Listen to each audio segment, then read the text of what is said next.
দিনের প্রথমার্ধে রাজধানী ঢাকা এবং আশেপাশের এলাকায় দিনের তাপমাত্রা সামান্য বাড়তে পারে। একই সঙ্গে মেঘলা আকাশ ও বাতাসে আর্দ্রতার পরিমাণ বেশি থাকায় আবহাওয়ায় ভ্যাপসা গরম অনুভূত হবে বলে জানিয়েছে আবহাওয়া অধিদপ্তর। শনিবার ১৯ জুলাই সকাল ৭টা থেকে পরবর্তী ৬ ঘন্টার জন্য দেওয়া পূর্বাভাসে এমন তথ্যই জানানো হয়েছে। এতে বলা হয়েছে, আজ আকাশ আংশিক মেঘলা থেকে অস্থায়ীভাবে মেঘলা থাকতে পারে, কোথাও কোথাও হালকা বৃষ্টিও হতে পারে। তবে গত ২৪ ঘন্টায় রাজধানীতে কোনো বৃষ্টিপাত রেকর্ড করা হয়নি। ফলে আর্দ্রতার মাত্রা বেড়ে যাওয়ায় গরমের অনুভূতি আরও বাড়বে। পূর্বাভাসে আরও জানানো হয়েছে, আজ সকাল ৬টায় ঢাকার তাপমাত্রা রেকর্ড করা হয়েছে ২৮.১ ডিগ্রি সেলসিয়াস। বাতাসে আর্দ্রতা ছিল ৯১%। আজকের সর্বনিম্ন তাপমাত্রা ২৮ ডিগ্রি এবং গতকালের সর্বোচ্চ তাপমাত্রা ছিল ৩২ ডিগ্রি সেলসিয়াস।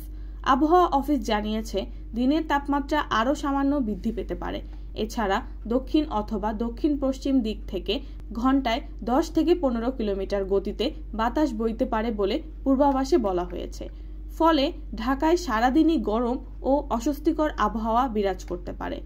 অন্যদিকে দেশের অভ্যন্তরীণ নদীবন্দরগুলোর জন্য আবহাওয়া অধিদপ্তর থেকে কোনো সতর্কবার্তা বা সংকেত জারি করা হয়নি। সকালে দেওয়া পূর্বাভাসে বলা হয়েছে, এসব এলাকায় আপাতত কোনো ঝুঁকি নেই।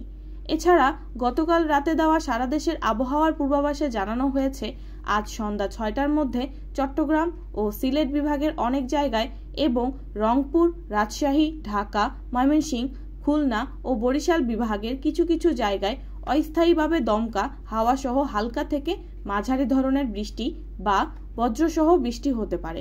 আবার চট্টগ্রাম ও সিলেট বিভাগের কোথাও কোথাও মাঝারি ধরনের ভারী থেকে ভারী বর্ষণ হতে পারে। একই সঙ্গে সারা দেশে দিন ও রাতের তাপমাত্রাও সামান্য বাড়তে পারে।